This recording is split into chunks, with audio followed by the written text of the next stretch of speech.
Hello दोस्तों, क्या हम स्लिपेज से कभी बच सकते हैं? तकरीबन दुनिया के हर ब्रोकर में स्लिपेज जरूर होती है। तो क्या कोई ऐसा तरीका भी है कि हम इस स्लिपेज से बच सकें और अपने फंड्स को ज्यादा सेव कर सकें? आपने कभी देखा होगा कि आपने गोल्ड की ट्रेड सेट की जिसकी प्राइस थी 4000.10, लेकिन जैसे ही आपकी ट्रेड एग्जीक्यूट हुई जो आपको प्राइस मिली वो मिली 4000.20 या हो सकता है 4000.50। अब ये जो प्राइस का डिफरेंस है ये समटाइम तब होता है जब मार्केट के अंदर वॉलेटिलिटी बहुत ज्यादा हो, और ये डिपेंड करता है मार्केट की वॉलेटिलिटी के ऊपर। ये जो थोड़ा सा डिफरेंस आ रहा है, ये छोटा सा डिफरेंस ही आपके प्रॉफिट और लॉस का या टीपीज और एसएल का फैसला कर रहा होता है। एक्चुअली बात ये है कि ये स्लिपेज आती ही क्यों है और ये गलती होती किसकी है? क्या ब्रोकर की गलती है या मार्केट का कोई अपना फेनोमेना है? देखिए, सिंपल वर्ड में मैं आपको ये कहना चाहूंगा कि आपके प्लान्ड प्राइस पर अगर ट्रेड एग्जीक्यूट ना हो और किसी नई प्राइस पर हो तो उसको हम स्लिपेज कहते हैं। आपने सुना होगा ना, स्लिप हो जाना, यानी जहां पर आपको रुकना था उससे ज्यादा आप स्लिप हो गए, इसी को कहते हैं स्लिपेज। और ये डिफरेंस अक्सर हाई वोलेटिलिटी मार्केट में ही होता है जहां पर प्राइस एक सेकंड के अंदर मल्टीपल टिक्स मूव करती है। देखिए, इस वीडियो को आप एंड तक देखें। इस वीडियो में आपको हम कंप्लीटली स्लिपेज को डिटेल में एक्सप्लेन करेंगे और इंशाल्लाह आपको बताएंगे कि आप स्लिपेज से किस तरह बच सकते हैं और आपकी स्लिपेज के बारे में कंप्लीट कंफ्यूजन खत्म हो जाएगी। मैं स्लिपेज के बारे में बहुत ही आसान और सादा अल्फाज में एग्जांपल के साथ एक्सप्लेन करने की कोशिश करता हूं। देखिए, इसके लिए हम एग्जांपल किसी ऐसी प्रोडक्ट की लेते हैं जो बार बार चेंज होती रहती है, जो हर दिन चेंज होती है। इसके लिए जो सबसे बेस्ट एग्जांपल हमें मिलती है जो कि वेजिटेबल्स की हम ले लेते हैं, क्योंकि देखिए वेजिटेबल की जो प्राइस है डेली बेसिस पर चेंज होती है। मेन होलसेल मार्केट से वेजिटेबल की price every day new price मिलती है। मान लो अगर हम पोटैटोज की बात करें तो एवरी डे मॉर्निंग में पोटैटोज की प्राइस होलसेल मार्केट से न्यू अपडेट होती है और उसी पर रिटेलर्स को सेल करना होता है। मान ले आपकी किसी भी डीलर से पोटैटोज की डील हुई है और आपने उससे कहा कि मैं आपसे 200 केजी पोटैटोज लेने वाला हूं, या मान लो आपकी डील हुई है कि आप 50 केजी पोटैटोज उस दुकानदार से लेने वाले हैं और आपकी जो प्राइस फिक्स हुई है वो 200 रुपए के हिसाब से फिक्स हो गई है। अब उसके लिए हो सकता है आप कुछ बयाना भी दे दें, हो सकता है उसको 1000 2000 या कुछ भी आप उसको बयाना दे देते ताकि आपकी डील ये क्लोज हो जाए। अब वक्त आता है अगला दिन, तो जैसे ही मार्केट ओपन होती है तो आपको आपका डीलर बताता है कि जो पोटैटोज की जो रियल न्यू प्राइस मिली है वो 210 रुपए है, लेकिन आपके डीलर ने तो आपसे 200 रुपए की डील कर रखी है। अब अगर वो आपको सेम प्राइस पर देता है यानी 200 में देता है तो मतलब ये हुआ कि उसने आपको पर केजी 10 रुपए का लॉस किया और आपने 50 केजी की डील की थी, मतलब 500 रुपए का लॉस किया उस दुकानदार ने। अब डीलर के पास दो चॉइसेस हैं, या तो वो आपको कहेगा कि सर आप मुझसे न्यू प्राइस के हिसाब से आपको लेना पड़ेगा, या फिर वो अपना लॉस करेगा, यानी कि 500 का लॉस करके जो आपसे डील हुई थी उस डील के मुताबिक ही वो आपको आपके प्राइस पर ही देगा। अब अगर वो आपको फोर्स करता है कि नहीं आपको न्यू प्राइस पे ही मिलेगा, तो इसका मतलब ये हुआ कि आपकी डील हुई थी 200 रुपए की प्राइस के हिसाब से, बट आपको नया प्राइस मिला 210 का।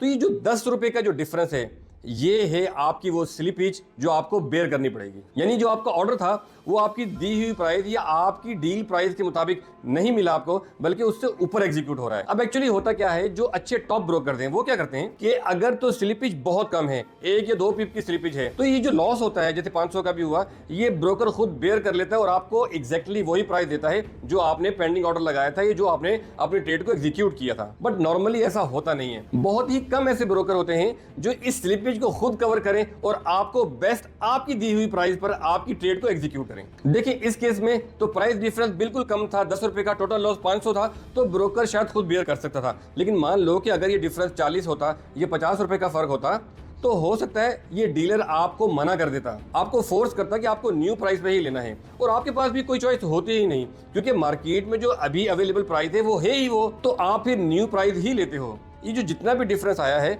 ये आपको हर हाल में बेयर करना ही पड़ता है।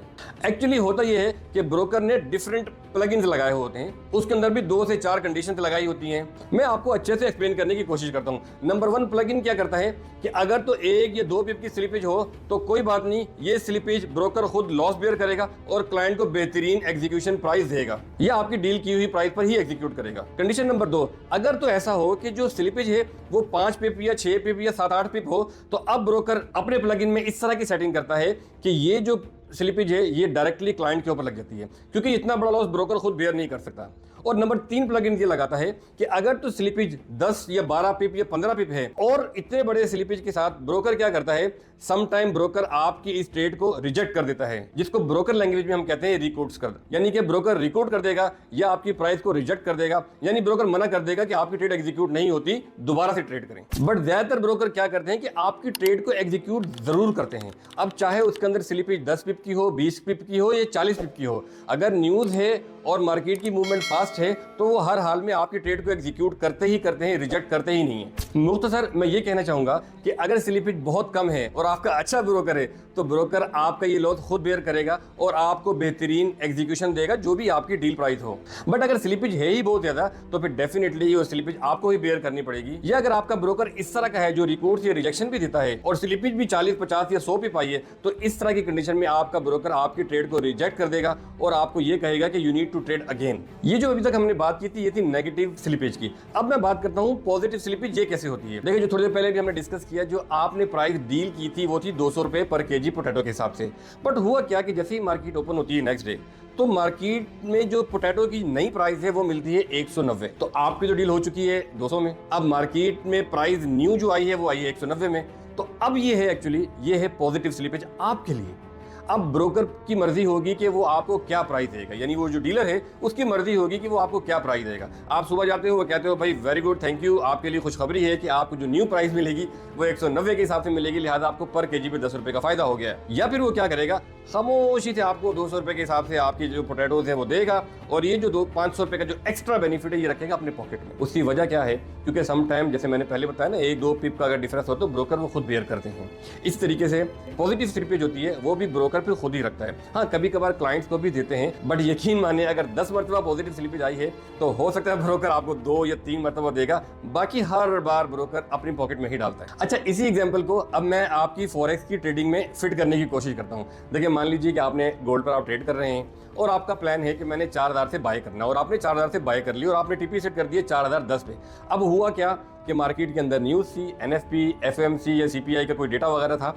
तो हुआ क्या कि जैसे ही मार्केट ओपन हुई या जैसे ही न्यूज़ आई तो मार्केट की जो फ्लक्चुएशन थी वो इतनी फास्ट थी कि वो डायरेक्टली 4010 के बजाय 4015 पर जाके रुकी। तो हुआ क्या कि आपका जो टीपी हिट होना चाहिए था वो 4010 पे होना चाहिए था, बट आपका टीपी हिट होगा 4015 पर। लेकिन क्या ऐसा होता है, जैसे मैंने पहले बताया कि अगर 10 मरतबा ऐसा हुआ है तो ब्रोकर आपको शायद 2 या 3 मरतबा ऐसा देगा, वरना उसके अलावा हमेशा ये जो एक्स्ट्रा बेनिफिट मिला है या ये एक्स्ट्रा स्लिपेज है या ये पॉजिटिव स्लिपेज है, ये ब्रोकर अपने पास ही रखता है। हाँ, अगर मैं इसको अपोजिट कर लूं कि आपका एसएल था 4010 पर और हुआ क्या कि मार्केट की फ्लक्चुएशन बहुत फास्ट थी और मार्केट डायरेक्टली ओपन हुई या मार्केट ने डायरेक्टली नया जो टिक हिट किया वो हिट किया 4015 पर, तो अब ये जो 50 पिप का जो लॉस है ये पक्का 99% ब्रोकर आपके गले ही फिट करता है ये। और अगर अब आपने की ब्रोकर को कंप्लेन तो ब्रोकर आपको बोलेगा sir we are providing best execution price, या फिर कहेगा best available price of the market. तो ये ब्रोकर का हमेशा से एक डायलॉग है और you have to face this dialogue.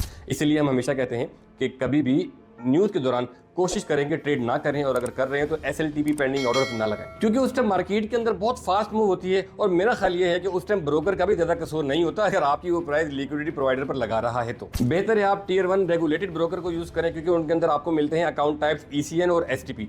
और अगर आप ईसीएन और एसटीपी अकाउंट टाइप यूज करते हैं तो उनके अंदर भी एग्जीक्यूशन बहुत बेहतर होती है और आप स्लिपेज से बच सकते हैं। और अकाउंट डिटेल के ऊपर भी मैंने वीडियो बनाई हुई है, आई बटन पर क्लिक करके उस वीडियो को भी अगर आप देखना चाहते हैं आप देख सकते हैं। बाकी आप ट्रेड लिमिट यानी कि पेंडिंग ऑर्डर लगाकर भी स्लिपेज से बच सकते हैं, क्योंकि उसमें एक्चुअली होता ये है कि आपने अपनी जो ऑर्डर होता है पेंडिंग ऑर्डर वो पहले ही मार्केट में आप भेज चुके होते हैं। तो मार्केट के अंदर जो आपका ऑर्डर जाता है और एलपी से कनेक्टेड होने में तकरीबन रफली अराउंड 150 नैनोसेकंड तकरीबन लगते हैं।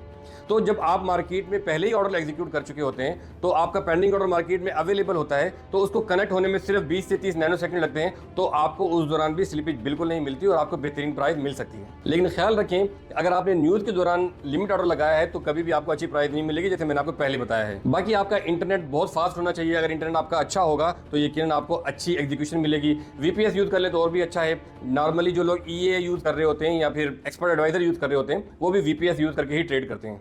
याद रखें, स्लिपेज को कभी भी कंप्लीटली अवॉइड नहीं किया जा सकता, लेकिन आप इसको कंट्रोल जरूर कर सकते हैं राइट ब्रोकर और राइट स्ट्रेटेजी को यूज करते हुए। अगर आप फॉरेक्स ब्रोकर के बारे में पूरी डिटेल जानना चाहते हैं, यानी कि अकाउंट टाइप्स के बारे में, लिक्विडिटी प्रोवाइडर के बारे में जानना चाहते हैं कि ये कैसे काम करते हैं, फॉरेक्स ब्रोकर की रेगुलेशन हमारे किसी काम आती है या नहीं आती है, या फिर ये जो ब्रोकर लेवरेज इतनी ज्यादा हमें क्यों देता है, इसका क्या बेनिफिट होता है ब्रोकर को, ये तमाम चीजों के बारे में अगर आप जानना चाहते हैं तो हमारे इस चैनल को जरूर सब्सक्राइब करें, लाइक और शेयर भी जरूर करें, ताकि आपके साथ साथ जो आपके दोस्त हैं फॉरेक्स ब्रोकर की रियल नॉलेज हासिल कर सकें। मुझे दुआओं में याद रखें। मिलते हैं नेक्स्ट वीडियो में। Good bye.